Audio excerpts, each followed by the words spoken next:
Derrière ces murs épais du XVIIe siècle se cache une collection extraordinaire. Des louches, des pots, mais surtout des cafetières qui rappelleront peut-être des souvenirs d'enfance ou une certaine nostalgie à certains d'entre vous. Et pour les autres, ce sera la découverte d'objets merveilleux vintage. En tout cas, une chose est sûre, tout le monde y trouvera son compte. C'est parti pour le musée Cafetière et compagnie.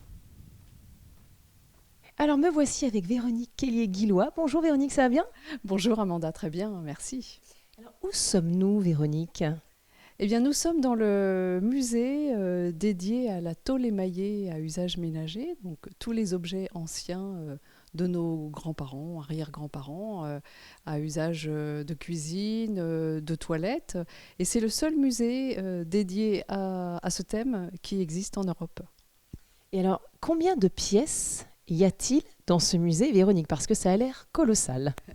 Alors ça l'est tout à fait. Nous avons à peu près 1000 pièces exposées au musée et la collection en compte bien davantage, ce qui nous permet de renouveler les mises en scène, les décors. Chaque année, nous changeons les décors. Vous voulez dire, vous gardez précieusement des pièces chez vous? Exactement, parce que nous en profitons aussi nous-mêmes tous les jours dans notre vie quotidienne, oui. Et alors, quelle est la pièce la plus ancienne? Elle date de quand? Alors, environ 1860, 1870, on n'est pas à 10 ans près. C'est en fait le début de la tôle émaillée à usage ménager, parce que l'émail existait avant, mais sur métaux précieux. D'ailleurs, on parlait d'émaux, hein, les émaux, les bijoux sur or ou argent ou cuivre. Mais l'émail sur tôle émaillée est arrivé beaucoup plus tard, à partir de 1850-1860, et nous avons quelques pièces de cette période-là. Et est-ce que c'est vous qui avez chiné toutes ces pièces avec votre époux ou... Oui, toutes ces pièces, toutes les pièces exposées nous appartiennent. Nous les avons chinées patiemment depuis 42 ans. Moi, j'ai commencé en 1980. J'ai trouvé une première pièce, une cafetière, chez un antiquaire à côté de Saint-Malo. Et j'ai eu le coup de cœur pour cette cafetière et c'est parti comme ça. Mais vous pensiez sincèrement, en achetant cette première pièce, que vous alliez en faire une collection?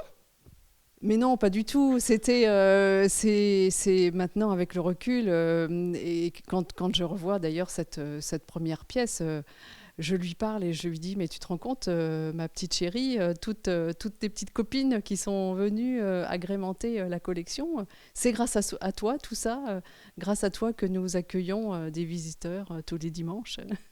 Alors là, nous nous trouvons dans un salon, j'ai l'impression, n'est-ce pas, dans une pièce ou dans la cuisine peut-être? C'est plutôt le thème de la cuisine, oui. Oui. La cuisine était la pièce phare d'une habitation, hein. Enfin, en fait, c'était la cuisine, la pièce à vivre. Et dans la cuisine trônait bien entendu en premier lieu la cafetière, d'où un nombre très conséquent de cafetières au musée et en particulier dans cette pièce.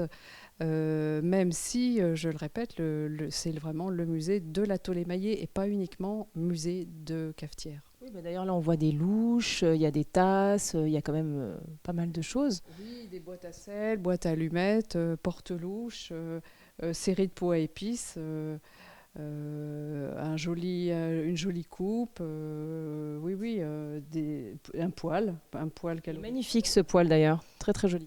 Il est très beau. C'est un poêle calorifère cylindrique construit en briques réfractaires à l'intérieur qui permettait de conserver la température, la chaleur pendant 12 heures dans une pièce où on n'avait pas fait de feu de cheminée.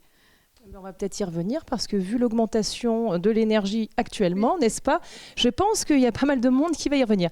Alors, votre lieu regorge évidemment de magnifiques trésors et donc il y a d'autres pièces à découvrir. Oui, le rez-de-chaussée est constitué plutôt de mise en scène, donc avec différents thèmes. Nous avons évoqué le premier thème de la cuisine. D'autres thèmes sont traités au musée. Sans tout dévoiler, mais... On va pas déflorer, parce que si les gens veulent découvrir, il va falloir qu'ils se déplacent. Parce que ne l'oublions pas, il faut quand même dire que nous sommes tout à côté du Mans, tout à côté de Tours, pas très loin d'Angers et très proche de Paris.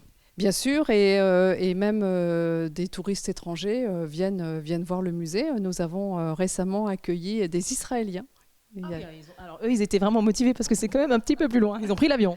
Alors, ils sont venus pour découvrir la vallée du Loir, mais parmi les sites choisis, le musée figurait voilà, dans leur site favori. On l'a dit, un lieu unique en Europe, donc ça vaut le détour.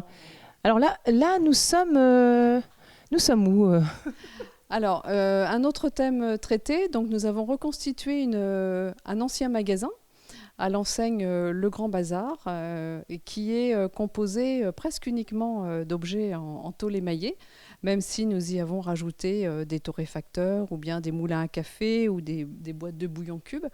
Mais le thème principal, bien entendu, c'est toujours la tôle émaillée.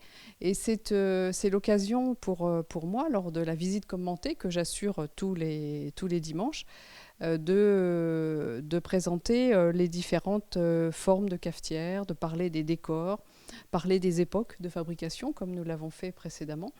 Et c'est un joli bazar de toute cette variété de formes, de couleurs et de décors. C'est magnifique, c'est très très très coloré. Alors moi je vois un petit objet là qui m'interpelle. Qu'est-ce donc que cela, ma chère Véronique ? Alors, ceci, ça n'est pas un objet en tôle émaillée, hein, mais c'est tout à fait lié au thème de la cafetière et surtout du café, parce que le café vert devait être torréfié. Café vert qui arrivait ainsi par bateau, en marchandises importées, donc devait être torréfié.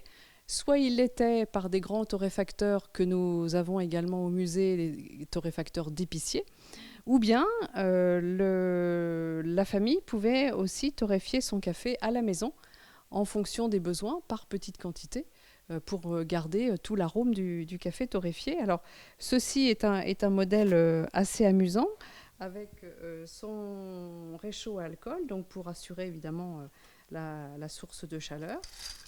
Le torréfacteur s'ouvre ainsi, donc un cylindre en tôle. C'est la tôle ondulée de l'époque. Il date de 1900, ce torréfacteur. Et il est mécanique, c'est-à-dire qu'il fonctionne tout seul à l'aide d'engrenages. Voilà, comme une horloge qu'il faut remonter de temps en temps avec un poids. Et comme il fonctionne tous les jours d'ouverture, parfois nous avons besoin aussi nous-mêmes de le remonter. Donc avec cette manivelle, voilà, nous remontons le mécanisme ainsi. Voilà, pour remonter le poids et lui permettre de fonctionner correctement. Voilà, donc c'est l'une des nombreuses curiosités du musée. Et là aussi, ce sont des torréfacteurs, du coup ? Alors, ce sont des moulins à café. Des moulins à café Peugeot, fin 19e siècle. Donc, le cylindre en tôle, imitation bois, peinture imitation bois. Et ils ont la particularité de s'ouvrir ainsi pour récupérer le café moulu. Voilà, donc vous sentez le café moulu avec une mouture beaucoup plus épaisse. Que le café moulu d'aujourd'hui, parce qu'évidemment, la mouture est adaptée au filtre des cafetières de la même époque. Alors, ce que je trouve assez fabuleux, c'est le souci du détail, les affiches, le thermomètre, tout ça, tout, vous avez tout trouvé. Oui, les publicités de café, de chicorée sur les plaques émaillées, la belle affiche du café Savigny, les boîtes de bouillon cube, les thermomètres, oui, effectivement. Tout, en fait, c'était tout ce qu'on pouvait trouver dans une quincaillerie. Et alors, on a parlé de la pièce la plus ancienne tout à l'heure, qu'on situe entre 1860 et 1870. Mais quelles sont les dernières arrivées ? Faites-nous rêver un petit peu, Véronique. Alors, les dernières arrivées, c'est pas forcément en termes d'époque de fabrication, mais c'est vraiment les dernières arrivées dans la collection. Nous avons eu la chance cette année de pouvoir acquérir plusieurs cuisinières à décor émaillé. Donc, j'ai le plaisir de vous en montrer une. Oui, parce qu'on ne montrera toujours pas les autres, parce que de fait, si nos téléspectateurs et téléspectatrices veulent voir ces pièces, il faut qu'ils viennent ici au musée. Exactement, rien ne vaut une visite et le reportage va juste donner l'envie de venir voir le musée et de découvrir cette jolie bâtisse. Et donc notamment toutes ces pièces. Alors voilà, j'ai le plaisir de vous présenter l'une des cuisinières à décor émaillé que nous avons pu acquérir cette année, qui nous permet de créer de nouveaux décors et de rassembler, par exemple, différents objets du même décor. Et elle est de quelle époque ? Alors celle-ci, aux environs de 1920, c'est à peu près l'époque des objets qui sont présentés dessus. Et du coup, une pièce comme celle-là, j'imagine que ce sont quand même des pièces assez rares, donc c'est assez onéreux. Oui, c'est assez onéreux, même si les cuisinières, comme ce sont des objets difficiles à transporter, assez difficiles également à caser, hein, si je puis dire, hein, dans une pièce. Oui, enfin bon, la valeur est en fait ce qu'on y met, inestimable. C'est ça. Voilà, je préfère pas donner de valeur parce que c'est plutôt l'attachement à l'objet. Et la beauté de l'objet. Et puis ce qu'on en fait et le fait de partager aussi, parce que c'est tout ce qui nous a motivés et ce qui nous motive encore avec le musée et cette nouvelle saison. C'est de partager notre passion. Alors bien évidemment, vous ne vendez pas ces gazinières, mais il y a quand même des petites choses qu'on peut acheter ici au musée.